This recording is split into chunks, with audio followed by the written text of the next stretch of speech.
दोस्तों, मेहरबानों, कदरदानों, क्या हाल है आप लोगों का? सबसे पहले तो आप सबको हैप्पी संडे। और हैप्पी संडे के साथ मैं जानता हूँ कि संडे जो है बड़ा ही अच्छा दिन होता है, क्योंकि ज़्यादातर लोगों की ऑफिस से छुट्टी होती है। लेकिन मेरे ख्याल से हमें यहाँ पे जो है ना, जो अ, उन लोगों की थोड़ी-सी बात करनी चाहिए जो कि इस वक़्त काफ़ी ज़्यादा तकलीफ़ में हैं। और स्पेशली हमने देखा है कि जो ज़ल्ज़ला है, अर्थक्वेक्स आए हैं टर्की में, लिबिया में, सीरिया में वॉर चल रही थी 7 साल से। और 7 साल की वॉर के बाद भी जब ये अर्थक्वेक आया है, तो there has been no proper कोई उनको फैसिलिटेशन नहीं मिल रही। कोई उनको कोई भी मुल्क जो है वो हेल्प करने के लिए अभी मतलब उस तरह से हेल्प इमदाद नहीं आ रही। सो रिपोर्ट्स ये आ रही हैं कि there has been no surmountable kind of help from any kind of country, which is very sad, to be honest. और अभी तो ये भी रिपोर्ट्स आ रही हैं, बहुत से साइंटिस्ट कह रहे हैं कि कभी भी पाकिस्तान इंडिया में भी 7.5 रेक्टर स्केल का या 7 रेक्टर स्केल का जो अर्थक्वेक है वो आ सकता है। तो हमारी जो दुआएं हैं वो सितारों के साथ हैं, टर्की में जो लोग हैं जो जो इस चीज़ से अफेक्ट हो रहे हैं। And yes, there is absolutely no doubt कि इनकी फलाह के लिए काम करना चाहिए, चाहे वो यूएन हो, यूनाइटेड नेशंस हो, चाहे हमारी गवर्नमेंट के तो खैर इस वक्त खुद ही लाले पड़े हैं। लेकिन जो भी है, जिस तरीके से भी इमदाद हो सकती है वो करनी चाहिए। There is absolutely no doubt. Meera, आप कुछ कहना चाहती हैं इस पे? जी बिल्कुल। whatever happened was very heartbreaking और बहुत डिजास्टर, बहुत तबाही, बहुत बहुत एक मुश्किल टाइम है टर्की पे। Not just Turkey, Syria I would like to mention. Yes. वो एक ऐसा मुल्क है कि देयर देयर यू नो उन पे काफी जुल्म और काफी एक एक स्टेट ऑफ वॉर में वो कंट्री वो जगह रहती है। तो आई वुड से कि अगर कोई ऐसा इंसान है जो लाइक इस पोजीशन में है कि वो मदद कर सकता है उस मुल्क की, जो जो वो अथॉरिटी रखता है कि वो डोनेट कर सकता है, डोनेशंस दे सकता है, हेल्प कर सकता है किसी भी तरीके से, तो आई वुड से कि सीरिया के लिए भी बहुत दुआ की जाए और उनको भी बहुत सपोर्ट किया जाए, बिकॉज उनको सपोर्ट नहीं मिलती, जो कि सच है। तो यस। आज सुबह उठते ही बल्कि I saw something that really broke my heart and मतलब मैं मेरे पास अल्फाज नहीं है। सो all of my prayers, all of my you know regard, it goes out to everyone that has been affected by this disaster। और बहुत दुख की यस। बात है, अगर हम किसी भी तरीके से कर सकते हैं, क्योंकि हमें भी टर्की ने, जब हमारे ऊपर भी ये टाइम आया था 2005 का जो ज़िलज़ला था, तो टर्की ने हमारी हेल्प की थी। यस। तो yes. This is the time कि हमें ना सिर्फ टर्की बट जो जो जिस जिस जो जो भी अफेक्ट हुआ है इस अर्थक्वेक से, मदद करनी चाहिए, आगे आना चाहिए। बिल्कुल राइटली सेड। और हमारी बिल्कुल इनके साथ वेल विशेस भी हैं और दुआएं भी इनके साथ हैं कि जो भी लोग इस वक्त अगर मलबे में दबे हुए हैं, वो किसी तरह बाहर निकल आए। एंड एक मैंने फोटो देखी थी इंस्टाग्राम पे जिसमें एक लड़की थी और एक उसका छोटा भाई था। तो 17 घंटे उसने मतलब सरवाइव कर लिया था मलबे के अंदर रहने के बाद। So that was a very good news. जो कि मतलब आपको इस तरह की पॉजिटिव न्यूज़ चाहिए, जिस तरह के आजकल हालात हैं इनसाइड द कंट्री भी और वैसे भी वर्ल्ड में भी। सो या एक और चीज़ है, अभी हम थोड़ा सा पॉजिटिविटी की तरफ आते हैं, क्योंकि मैं ये समझता हूँ कि फिल्म्स और एंटरटेनमेंट और ड्रामाज ही होते हैं जो कि आपकी ज़िंदगी में थोड़ा सा ये है कि एक आपको रिलीफ दे देते हैं कभी कभी। सो आई थिंक हम जिस ड्रामे का आज रिव्यू करने आए हैं वो एक पाकिस्तानी ड्रामा है। हम दोनों 7 एपिसोड्स, अराउंड 7 एपिसोड्स इसकी होंगी, मिनी सीरीज है। एक्सप्रेस टीवी पे इस वक्त ये चल रहा है और बहुत से लोग कह रहे हैं कि बड़ा रिफ्रेशिंग कॉन्सेप्ट है, बहुत रिफ्रेशिंग स्क्रिप्ट है। पहले मैं अपना टेक दे देता हूँ, फिर मैं मीरब से भी पूछता हूँ। Yes, there is absolutely no doubt कि ये स्टीरियोटाइप ड्रामा से हटके है, सास बहू की लड़ाई से काफी हटके है। मैं कल सरेराह भी देख रहा था, सरेराह का भी मैंने दूसरा एपिसोड देखा। उसमें भी बड़े सबलिमिनल मैसेजेस थे, जिसमें ये सास बहू की जो एक लड़ाई है उसके उससे रिलेटेड काफी ज्यादा उन्होंने कहा है कि you should not cater for it, because इसका कोई अब फायदा नहीं है, these are outdated concepts now. Ehsan Khan को बड़ा एक प्रोग्रेसिव हस्बैंड दिखाया गया, जो कि एक शेफ भी है, एक क्या कहते हैं, उसकी जो बीवी है वो उसको लेके अलग रहता है अपनी पूरी फैमिली से, एंड उसकी बीवी को एक ट्रॉमा है, क्योंकि ये एक थ्रिलर भी है, सस्पेंस भी है इसके अंदर। फर्स्ट एपिसोड में रिवील नहीं हुआ, सेकंड में शायद हो गया, मैंने सेकंड नहीं देखा, मीरा ने सेकंड देखा है, वो आपको बताएंगी। फर्स्ट एपिसोड में तो कुछ ऐसा रिवील नहीं हुआ, बड़े अच्छे तरीके से वो काटा हुआ था, जिस तरह से वो फ्लैशबैक्स आते हैं उसके ट्रॉमा के, उसके पास्ट के। सो आई थॉट के हेरा माली one point acting, there is absolutely no doubt. उनको ये रोल बड़ा सूट करता है, एक कह सकते हैं मॉडर्न प्रोग्रेसिव औरत का, जो कि जॉब भी करती है और एक प्रोग्रेसिव वाइफ भी है। इवन दो वो उनका जो पठान वाले जो उनके दो वो होते हैं, मेड्स होते हैं, वो जो एक ड्राइवर होता है, उनकी जब आपस में शादी होती है, वो दो कैरेक्टर्स मुझे बहुत ज्यादा इरिटेट कर रहे थे। वो क्यों इरिटेट कर रहे थे मैं आपको बताऊंगा, लेकिन मेरा आपने दोनों एपिसोड देखे हैं, तो आप जरा बताएं कि क्या आपको अलग लगा इस ड्रामे में। सबसे पहले तो you know when I watched, पहले मुझे आप ये कंफर्म कर दें कि मेरी आवाज आ रही है, बिकॉज अपेरेंटली कॉल आ गई थी बीच में। अच्छा, क्लियर आवाज है, क्लियर है। सबसे पहले तो I would I would say कि a very refreshing content, a very मुझे जब मैंने पहली एपिसोड देखी, पहले तो मैंने कर्टन रेजर से स्टार्ट किया। मैंने कर्टन रेजर देखा, एक वो जो 33 मिनट्स की एक वीडियो थी, तो मतलब आई वाज रियली, मैंने जब देखा कि किस तरीके से, मुझे ऐसा लगता है कि एक्सप्रेस जो टीवी है उसकी प्रोडक्शंस जो है, आई डोंट नो क्यों इतनी प्रमोट नहीं होती, मुझे समझ नहीं आती। बिकॉज एक दो बहुत अच्छे ड्रामे मैंने एक्सप्रेस के देखे, एक दो नहीं, काफी मतलब देखे हैं। मतलब पुराने जब हम टीवी देखते थे, अब तो आजकल टीवी देखा नहीं जाता, लेकिन जब टीवी देखा जाता था तो एक्सप्रेस टीवी के भी दो तीन ड्रामे थे जो उस टाइम पे मैं देखती थी। And it is, I am talking about, बात मैं कर रही हूँ 2014-15 की। तो मेरी अम्मा बहुत शौक से ड्रामे देखती थी, तो मैं भी उनके साथ देखती थी। तो बहुत ड्रामे एक्सप्रेस के देखे जाते थे। आई डोंट नो व्हाई सिर्फ हमारे सामने ना एक जियो न्यूज, और मैं ये बात भी करना चाह रही थी आज, कि हमारे सामने सिर्फ जियो न्यूज और ARY और हम टीवी रह गए। एक्सप्रेस चैनल हो गया, एक दो और चैनल्स हैं, उनके एक दो बहुत अच्छे ड्रामे हैं जो कि हम लोग, मतलब ड्रामे तो हमें याद रह जाते हैं, बट वो उस टीम की, उस चैनल की, या उसकी उसकी एफर्ट जो होती है, वो हम लोगों को नहीं पता होता। So I would really like to appreciate Express TV here, कि वो इतना अच्छा कंटेंट हमारे सामने लेके आए हैं, इतना अच्छा एक ड्रामा लेके आए हैं, जिसका एक बहुत अलग, एक बहुत यूनिक मैसेज है। ये हमें आगे जाके भी एपिसोड में पता लगेगा। मुझे जो, मैंने दोनों एपिसोड्स देखी हैं, मैंने कर्टन रेजर भी देखा, मैंने दोनों एपिसोड्स भी देखी, तो मुझे जो एक फील आई ना, बहुत अच्छी फील आई। एहसन को और हिरा को हमने पहले आंगन ड्रामा में देखा था, मैंने दोनों को एक साथ, और बहुत अच्छी उसके केमिस्ट्री बाद दोनों अब की। दोनों हमें स्क्रीन पे नजर आए इकट्ठे, तो it was really nice to see them both. मुझे बहुत अच्छा लगा, दोनों की केमिस्ट्री बहुत अच्छी है, दोनों का एक ऑन स्क्रीन एक जो उनकी केमिस्ट्री है वो बहुत अच्छी मुझे लगी है। उसके अलावा सेट की, घर की अगर आप बात करें, तो जो सेट है, उन्होंने सेट बनाया है, वो भी बहुत बहुत अच्छा है। मुझे बहुत अच्छा लगा। फिर जो लोकेशन है, वो जो एक हिल व्यू, और वो एक लोकेशन दिखाते हैं आपको, वो भी बहुत अच्छा मुझे लगा। क्या सुनने में आ रहा है कि, अच्छा लग ये रहा था कि किसी नॉर्दर्न एरिया में शूट हुआ है, लेकिन हुआ ये कराची में ही है कहीं। कराची में शूट हुआ तो है, दिस, यस। हाँ, ये देख के मुझे बड़ी हैरानगी हुई, बिकॉज इससे पहले कराची में ऐसी लोकेशन पे, ऐसे व्यू में मुझे कुछ देखने को नहीं मिला। आई चुन हैवंट के सीन ढूंढी है एनीथिंग। उन्होंने। हाँ, सॉरी।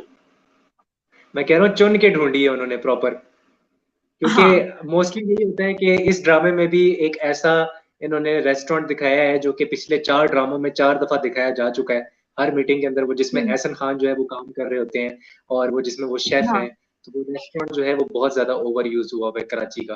वो कराची का रेस्टोरेंट है। तो अब ये कौन सा है वो मुझे नहीं पता, बिकॉज मैं कभी कराची गया नहीं हूँ, लेकिन मैंने काफी लोगों से सुना है कि वो बड़ा एक फेमस रेस्टोरेंट है वहाँ का, जो कि हर ड्रामे में वही दिखाते हैं। तो ये ये एक थोड़ा सा मोनोटोनस था, लेकिन yes it was very surprising जब मैंने इसकी थोड़ी सी रिसर्च की कि ये कराची में पूरा शूट हुआ है ड्रामा। एंड ऑब्वियसली हीरा मानी और ये Ehsan Khan they are based in Karachi. तो या दैट इज समथिंग जो कि इंट्रीगिंग है। यार मुझे ना इसमें जो ड्रामे में प्रॉब्लम नजर आई, यार मुझे मोस्ट हमारी जो प्रोडक्शन क्वालिटीज है जो इसमें मुझे प्रॉब्लम नजर आती है, our production quality needs to get better. सबसे पहले तो आप एक घर जो है वो बार बार मोस्ट ऑफ द ड्रामाज में आप नहीं दिखा सकते, बहुत ज्यादा रिपीटेटिव है। जैसे इस केस में आपने रेस्टोरेंट रिपीट कर दिया वंस अगेन। दूसरा, जिन कैरेक्टर्स को आप दिखा रहे हैं और जिस ओरिजिन से आप दिखा रहे हैं, फॉर एग्जांपल वो जो दो पठान कैरेक्टर्स हैं, जो उनकी मेड है और उनका जो ड्राइवर है, आई फील कि वो जिस तरह की मतलब जिस डायलेक्ट में और जिस टोन में बात करें, पठान टोन में, वो मुझे नहीं लग रहा उसके साथ वो दोनों जस्टिस कर रहे हैं। मुझे बहुत ओवर द टॉप लगा है वो। मेरा अक्सर पठानों के साथ उठना बैठना सब कुछ है, and I know a lot of people जो कि प्योर पठान है। चाहे आप एक इन ड्राइवर वाले से बात करें या आप अपने किसी पठान दोस्त से बात करें, उनका ये डायलेक्ट नहीं होता जो डायलेक्ट था। इस पे आप क्या कहना चाहते हैं? कोई आप रोशनी डालना चाहेंगे कि the dialect needs to improve in our dramas? और एक और चीज मैं कहना चाहता हूँ, माया अली का जो ड्रामा है यूं ही में, उनका जो ड्रामा अभी आया है वो एक अमेरिकन मतलब ओरिजिन से है। 25-27 साल वो मतलब उनका जो कैरेक्टर है वो अमेरिका में रहता है, लेकिन उसमें कोई अमेरिकन एक्सेंट नहीं होता। Once again I would like to say कि मैं बहुत बड़ा फैन हूँ माया अली का, बट आई थिंक डायरेक्टर को और माया अली को भी यहाँ पे काम करना चाहिए था डायलेक्ट पे। एंड मेरा एक ही क्रिटिसिज्म है यूं ही ड्रामे पे कि डायलेक्ट पे काम नहीं हो रहा और बाकी ड्रामास में भी नहीं हो रहा। So what do you say about that? I think यहाँ पे आप बिल्कुल सही हैं, because when I first saw them talking, एक तो मुझे एतराज ये भी है कि मुझे वो कपल, अब आई डोंट नो, अल्लाह जाने कि वो क्या उनकी उनकी आगे क्या स्टोरी चलनी है उन दोनों मियाँ बीवी की, जो कपल है, जो ड्राइवर है, दोनों मियाँ बीवी जो है जिनकी अभी अभी शादी हुई है और उनका हनीमून चल रहा है, जो उनके घर में काम करते हैं। अब मुझे नहीं पता कि वो मतलब कितने इम्पोर्टेंट है इस सारी चीज में, बट उनका ऑन स्क्रीन टाइम बहुत ज्यादा था। मतलब उनका मतलब I think as compare to Heera and Ehsan, उन दोनों का स्क्रीन टाइम बहुत ज्यादा था। अब हो सकता है शायद आगे स्टोरी में या आगे उस चीज की कोई रेलेवेंस हो या कुछ हो ऐसा, बट आई थिंक ये चीज एक तो बहुत ज्यादा थी। दूसरा, आप अगर एक्सेंट की बात करें तो ये चीज मैंने भी नोटिस की थी, और मैं आपको सीरियसली बताऊं कि जब मैंने सुना ना कि लाइक उनका जो एक एक्सेंट था दोनों का, तो मुझे अनुष्का शर्मा की एक मूवी याद आई जिसमें उनका सेम एक्सेंट होता है, हैरी मेट सेजल। तो वो जिस तरह हैरी बोल मेट रही होती है सेजल, ना, वो जैसे बोल रही होती है ना उसमें अनुष्का, उस हाँ मूवी में सेम एक्सेंट था, हाँ ठीक है। एंड दैट वाज अ या गुजराती एक्सेंट, ठीक है, विच शी नेल्ड, ठीक है। Anushka nailed that accent, she is not Gujarati but she nailed it. और वो सेम फील मुझे आ रही थी इस एक्सेंट से। आई डोंट नो व्हाई, मैं गलत भी हो सकती हूँ, but what I felt was this. By I don't know कि और कोई किसी को क्या लगता है, हो सकता है किसी को ठीक लग रहा हो, कुछ पठान लोग देख रहे होंगे, हो सकता है उन्हें ठीक लग रहा हो, but I have no idea. This is what I feel. नहीं देखिए, आपको आपको ये पता है कि मेरा ताल्लुक पेशावर से है, मेरी जो अम्मी जान है वो पेशावर से है, मैं आता जाता रहता हूँ पेशावर। मैंने बहुत से पठानों को देखा है, कोई भी पठान इस तरह बात नहीं करता जिस तरह उस ड्रामे के अंदर दिखाया हुआ था। तो आई रियली थॉट बहुत ओवर द टॉप था। सेकेंडली, उनका एक सीक्वेंस था ड्रामे के अंदर जिसमें वो हीरा मानी और एहसन खान चले जाते हैं दोनों, और वो नाच रहे होते हैं उधर मतलब उनके घर में नाच रहे होते हैं। वो हाँ, फजूल का सीक्वेंस था, उसकी कोई जरूरत नहीं थी। और वो क्यों नाच रहे होते हैं, मतलब that was absolutely stupid to say the least. So बहुत से एक्सेसरी सीन्स हैं जो कि मैंने स्किप करके देखे, 10-10 सेकंड 20-20 सेकंड मैंने स्किप करके देखे।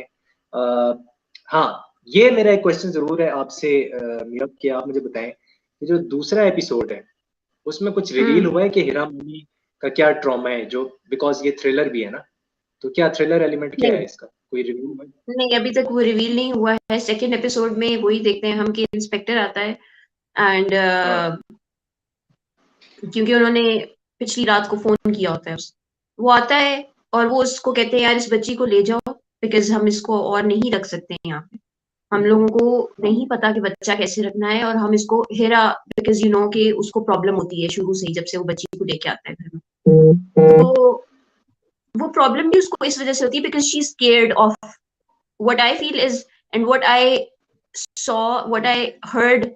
उन्होंने जो कर्टन रेजर में एक बात की कि उनके कैरेक्टर को प्रॉब्लम होती है रिलेशन से, क्योंकि जो ट्रॉमा जिससे वो गुजर रही है अभी उनको वो किसी से या तो बचपन में अलग हो गई थी या कोई छोड़ के चला गया था।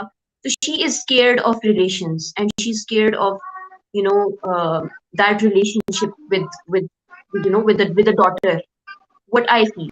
ठीक है, तो वो चीज जो है ना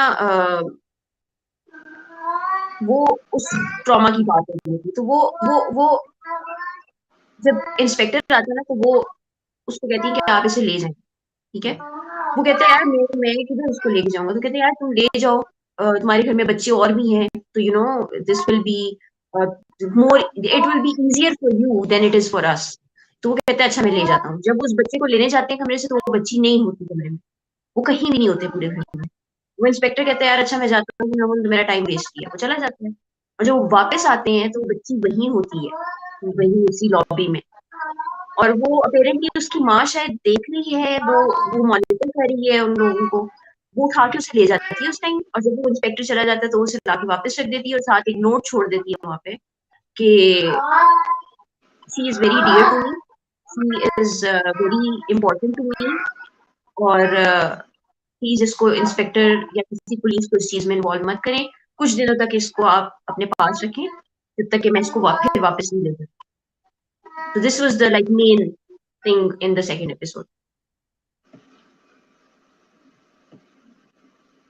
अच्छा, मैं थोड़ा सा माजरत चाहता हूँ, मेरी जो बिल्ली है ना वो बहुत ज्यादा बीमार है, तो अगर आपको पीछे से अगर आवाज आती है तो मैं उसको अभी निकाल नहीं सकता क्योंकि मैं अभी डॉक्टर से उसको लेके आया हूँ।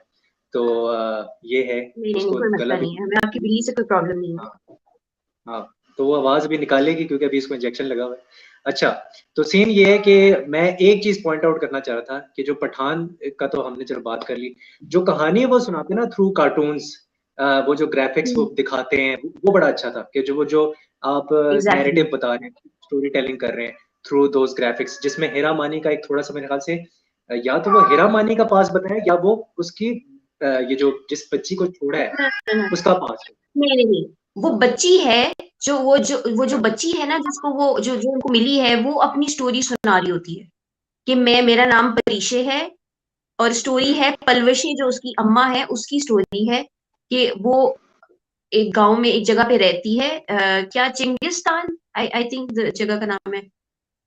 वो वहां पे रहती है और उसके पेरेंट्स उसकी शादी तय कर देते हैं भाऊ भाऊ के साथ। ठीक है, वो उसको एज भाऊ जो है ना वो एड्रेस कर रही है। तो वो जिस बंदे के साथ, because apparently he is not a good person, he is a bad person. तो विलेन है वो वो बेसिकली। उसके साथ, हाँ उसके साथ उसकी शादी तय हो जाती है लेकिन वो भाग जाती है because she likes someone else.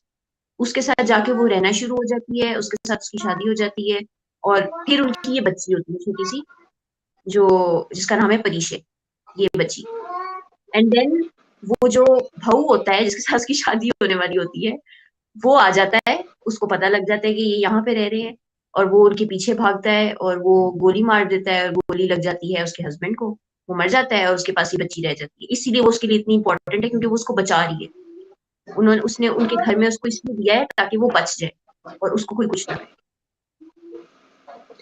अच्छा, जो बहू है, बहू की जो उसकी जो माँ है उससे शादी होती है ना, जो जो उसकी माँ होती है उससे शादी होने वाली होती है, और वो जो हाँ माँ है वो अब इसको बचा के इनके घर छोड़ देती है, हीरा मानी और इसके घर एहसन खान का जो कैरेक्टर है उसके उसके घर हाँ छोड़ती है। तो सस्पेंस थ्रिलर तो ये हुआ ना फिर, बिकॉज वी डोंट नो कि बहू कौन है, we exactly. Don't know villain कौन है, तो हमें पता नहीं कि हीरा मानी को किस चीज का ट्रॉमा है, क्योंकि उसका एक अलग ट्रॉमा है, फिर इसका मतलब उसका अलग एक स्टोरी है जो कि हमें हाँ नहीं उसकी पता। अलग स्टोरी है, हो सकता है अलग कि story ये स्टोरी जो है ना ये कहीं पे जाके टाई अप हो जाए, कहीं इसके जो दोनों एंड्स है ना वो कहीं जाके मिल जाए। हो सकता है कि वो जो लड़की भागी है है। वो इसकी कोई रिलेटिव हो, या इसकी कोई हाँ बहन हो, पॉसिबल, या कुछ भी हो सकता है। हो और सकता उसको है। पता चले कि यार ये बच्ची जो है ये मेरे से रिलेटेड है, या मैं इसकी कुछ लगती हूँ। हो सकता है, कुछ भी हो सकता है। This is just my theory, सिर्फ मैं कह रही हूँ, कुछ भी हो सकता है। अच्छा, मैं एक चीज अब बस यही है, मैं रैप अप ही करूंगा, मैं थोड़ा सा बात करना चाहता हूँ हीरा मानी की ड्रामे की बात करें तो हीरा मानी का एक हम्म। और भी किस्सा हुआ है जो आपको मैंने बताया ऑफ कैमरा भी, कि हीरा मानी के सेट्स के ऊपर हम्म, अटैक हुआ है कराची में, और जी आई जी। थिंक अपेरेंटली उनके हस्बैंड भी वहां पे थे मानी, तो वो भी उधर थे। और उनके ऊपर अटैक उस तरह हुआ है कि वहां के जो सेट्स पे जो बंदे थे, इर्द गिर्द में जो लोग रहते थे जिन घरों के अंदर, उसमें जो लोग थे वो उनमें से किसी ने, एक दो बंदे ने गाली दी है प्रोडक्शन हाउस वालों को। प्रोडक्शन हाउस वालों ने आगे से रिटेलिएट किया, क्योंकि ऑब्वियसली आप अगर गाली दोगे तो कोई भी बर्दाश्त नहीं करता, जो भी आपको पता ही है प्रोड्यूसर्स किस तरह होते हैं।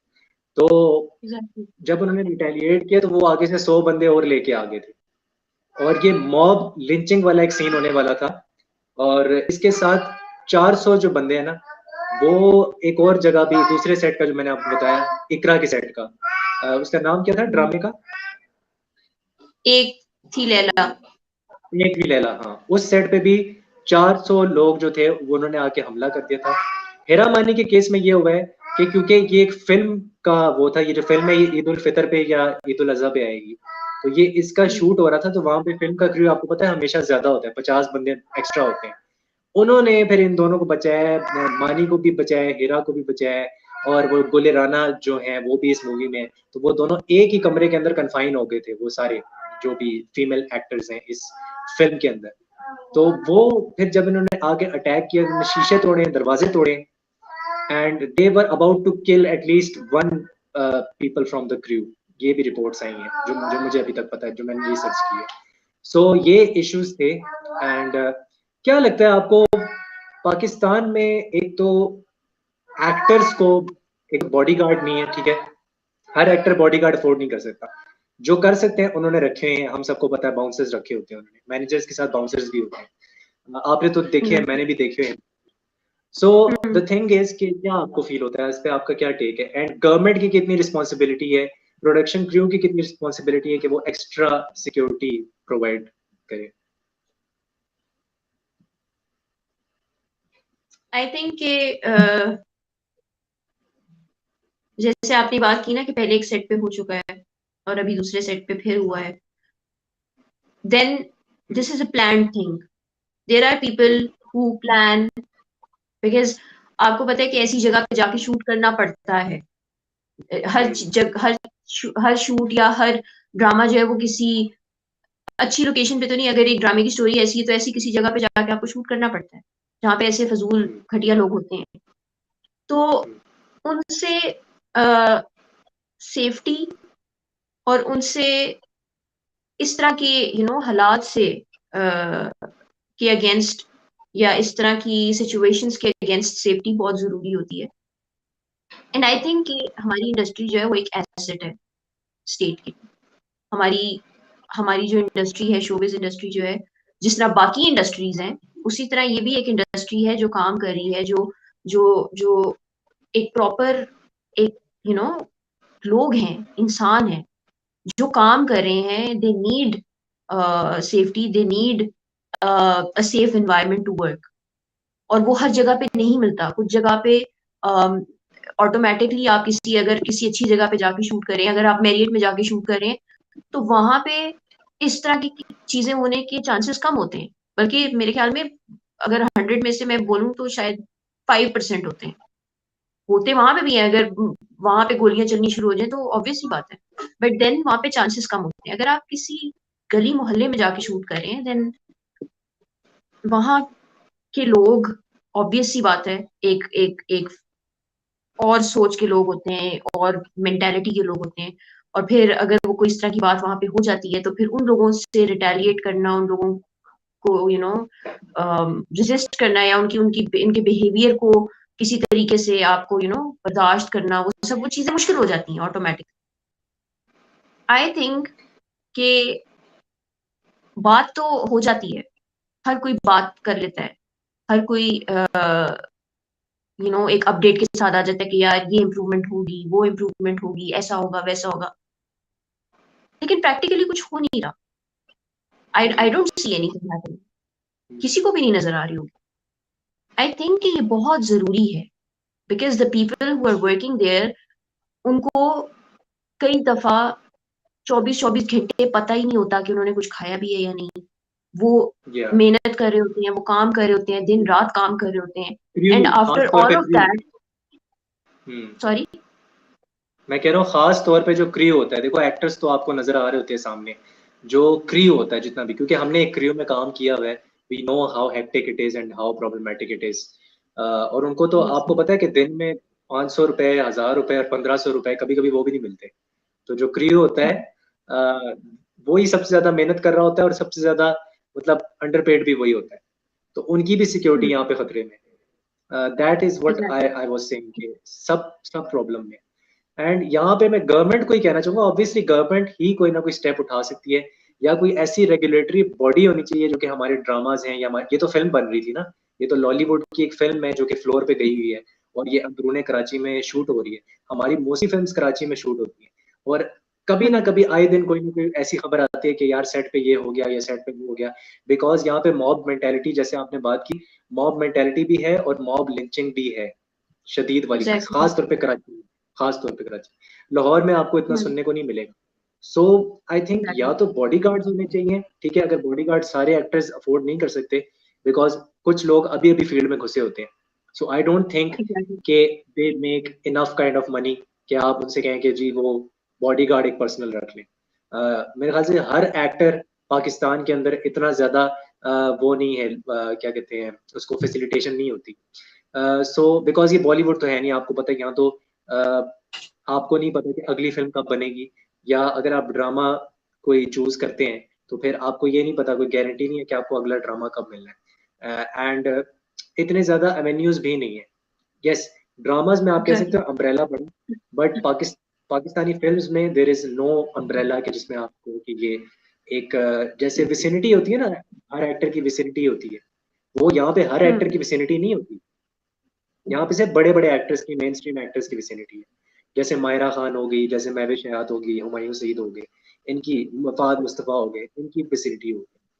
सो आई थिंक तीन चीजों पे काम किया जाए, जैसे गवर्नमेंट, रेगुलेटरी बॉडी, ड्रामाज अपनी प्रोडक्शन जो है उसमें फिर और ज्यादा इन्वेस्ट करें फॉर सिक्योरिटी, या फिर आप बॉडी गार्ड रख लें। आई थिंक ये तीन चार काम हो सकते हैं जिसपे इम्प्रूवमेंट आ सकती है, और हम इस पे आवाज ही उठा सकते हैं ऑब्वियसली। तो this is what my take is on this whole episode। And बड़ा अनफॉर्चुनेट है, क्योंकि देखो जो भी है ना, आप जो मर्जी को एक्टर्स को, आपकी जो फिल्म्स है और जो आपका ड्रामाज है, वो सॉफ्ट कल्चर दिखाते हैं, वो सॉफ्ट पावर होती है किसी भी कंट्री की। आप अपना कल्चर पोर्ट्रे करते हैं उस ड्रामे से या उस फिल्म से। तो ये है। कोई लास्ट वर्ड्स आपके जो आप कहना चाहती हो इस पे, या वैसे इन जनरल जो अभी मुल्क में हो रहा है या जो अभी कंट्री में हो रहा है, because things are getting hopeless right now. I think हम दुआ ही कर सकते हैं, there is nothing that we can do, because अगर जो लीडर्स हैं या जिनके हाथों में ये सब चीजें हैं, जिन्होंने, जो रिस्पॉन्सिबल हैं, जो अथॉरिटी रखते हैं, अगर वो ही इतने वीक हैं, आई एम सॉरी टू से, तो हम सिर्फ दुआ कर सकते हैं। बिकॉज एक सिंगल इंडिविजुअल कुछ अच्छा सोच तो लेगा, पर उसको कुछ करने के लिए उसको एक बहुत बड़ा ग्रो चाहिए, और वो ग्रुप जो है, या वो एक एक पूरा एक एक ग्रुप ऑफ पीपल, उनका एक पेज पे होना भी बहुत जरूरी है। अगर एक बंदा बहुत ज्यादा पैशनेट है और एक बंदा नहीं है, तो हम कुछ भी नहीं कर सकते। तो मैं सिर्फ इतना ही कहूंगी कि हम तो दुआ ही कर सकते हैं, और हम ये प्लेटफॉर्म यूज कर सकते हैं कि हम अपना मैसेज जो है वो एक पब्लिक तक पहुंचा सके। तो this is a very hopeless condition. एक बहुत ही मतलब आप जब इस तरह की चीजें देखते हैं, आप देखते हैं कि यार एक तरफ लोग हैं जो बातें तो बहुत कर रहे हैं, हर एक रोज एक नई ट्वीट आ रही है, इस चीज पे काम हो रहा है, इस चीज पे नई अपडेट है, इस चीज पे ऐसा हो गया वैसा हो गया, बट प्रैक्टिकली मैं वही बात करूंगी कि क्या हो रहा है, कुछ भी नहीं हो रहा, विच इज वेरी सैड। अभी जो पार्लियामेंट में भी जो आया था जिसपे फैसल जावेद ही उस फ्रंट पे लड़ रहे हैं कि रॉयल्टी मिलनी चाहिए एक्टर्स को, उस पे भी देखो अभी तक बिल पास नहीं हुआ है, अगर देखो तो एग्जीक्यूशन नहीं हुई है। तो there is a lot of problem on that front as well कि एक्टर्स को यहाँ रॉयल्टी भी नहीं मिलती जब वो किसी ड्रामे में काम करते हैं या फिल्म में। तो जी हम आपसे अब चाहते हैं इजाजत, 31 मिनट्स हो गए और मेरे ख्याल से हमने जो जो टच करना था वो हमने कर दिया। हम दोनों पे हम दोबारा करेंगे, जो ड्रामा है उस पर दोबारा हम करेंगे आगे का रिव्यू जब ये खत्म हो जाएगा, क्योंकि ये जल्दी खत्म हो जाएगा। सरे राह पे भी करेंगे, सरे राह की 2 एपिसोड्स आ गई हैं, अगर आपने नहीं देखी वो भी जाके देखें, हम दोनों जाके देखें। 2 रिफ्रेशिंग कॉन्सेप्ट्स हैं, मिनी सीरीज है।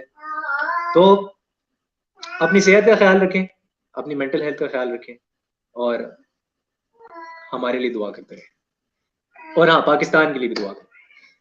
हस्ता ला विस्ता, टेक केयर, बाय बाय।